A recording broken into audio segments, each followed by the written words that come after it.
दोस्तों, महाभारत सनातनियों या हिंदुओं का महान ग्रंथ है और महाभारत धरती पर अभी तक लड़ने वाला सबसे बड़ा युद्ध था, जिसमें बड़े बड़े योद्धाओं ने भाग लिया। अपने बल और कौशल से अपनी अपनी सेनाओं को जिताने का पूरा प्रयास किया। साथ ही भगवान श्री कृष्ण की नीतियों के चलते कई महान योद्धाओं ने महाभारत में भाग नहीं लिया या भाग लेने से वंचित रह गए। अगर इन महान योद्धाओं ने महाभारत युद्ध में भाग लिया होता तो महाभारत युद्ध और भी भयानक होता। तो आइए जानते हैं उन योद्धाओं के बारे में। तो ज्ञानवीर रतन चैनल में आप लोगों का स्वागत है। वीडियो को अंत तक जरूर देखें, साथ ही ऐसी ही जानकारी पाने के लिए चैनल को सब्सक्राइब जरूर करें। महाभारत युद्ध में भाग नहीं लेने वाले में पहला नाम आता है जरासंध का। हाँ दोस्तों, अगर जरासंध महाभारत युद्ध में होता तो युद्ध का परिणाम शायद तक कुछ और होता, पर भगवान श्री कृष्ण को पहले से ही पता था कि महाभारत युद्ध होने वाला है, जिसके कारण भगवान श्री कृष्ण की युक्ति से भीम के हाथों जरासंध का वध करा लिया गया था। इसी श्रेणी में दूसरे नंबर पर आते हैं शिशुपाल।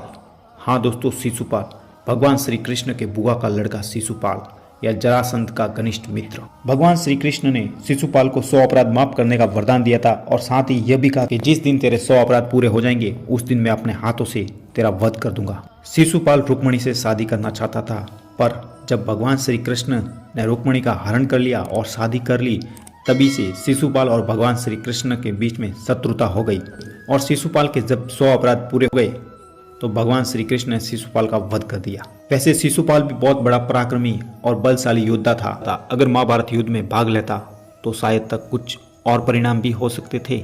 इसी श्रेणी में तीसरे नंबर पर आते हैं काल यवन। पुराणों के हिसाब से जरासंध ने मथुरा पर 17 बार चढ़ाई की, जिसमें वो हमेशा असफल रहा और अंतिम लड़ाई में विदेशी शक्तिशाली राजा काल यवन को प्रेरित कर युद्ध के लिए उसने आमंत्रित किया, जिसमें काल यवन अपनी पूरी सेना को विदेश से लेकर आया और मथुरा के बाहर आकर डेरा डाल दिया। भगवान श्री कृष्ण ने अपनी युक्ति चलाई और काल यवन और स्वयं मतलब अकेले लड़ाई लड़ने का निर्णय किया।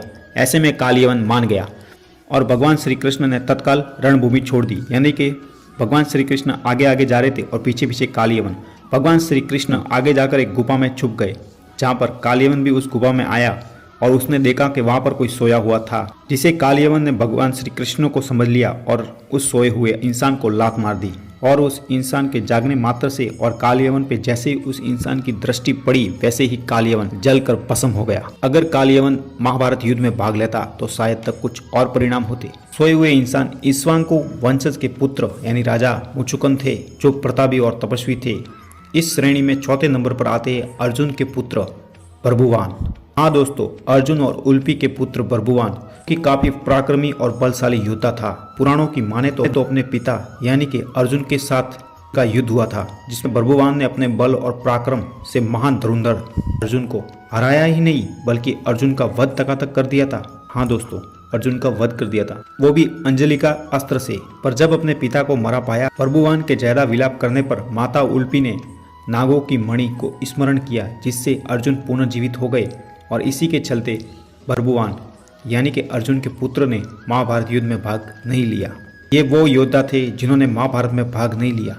आपको क्या लगता अगर ये योद्धा महाभारत में भाग लेते तो परिणाम क्या रहता?